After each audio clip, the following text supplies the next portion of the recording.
বর্তমানে সবচেয়ে বড় চ্যালেঞ্জ আওয়ামী লীগ সরকারের তৈরি করে যাওয়া ভঙ্গুর অর্থনীতি, জানিয়েছেন তথ্য ও সম্প্রচার মন্ত্রী জহিরুদ্দিন স্বপন।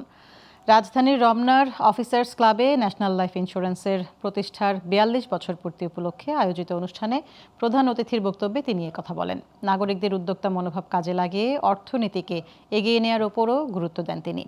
অনুষ্ঠানে প্রতিষ্ঠানটির চেয়ারম্যান, পরিচালনা পর্ষদের সদস্য, ঊর্ধ্বতন কর্মকর্তা ও দেশের বিভিন্ন প্রান্ত থেকে আসা প্রতিনিধিরা অংশ নেন। এ সময় গ্রাহক সেবা, প্রযুক্তি নির্ভর বীমা কার্যক্রম এবং দেশের বীমা খাতের উন্নয়নে কাজ করে যাওয়ার প্রত্যয় ব্যক্ত করেন বক্তারা। একটা দেউলিয়া অর্থনীতিতে রূপান্তরিত হয়েছে।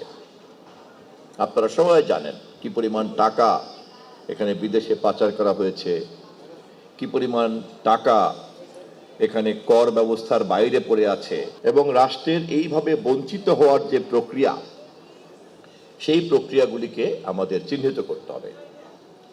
একই সঙ্গে উদ্যোক্তার মনোভাব আছে, এন্টারপ্রেনারশিপ আছে। এই এন্টারপ্রেনারশিপটাকে কিন্তু কাজে লাগাতে হবে।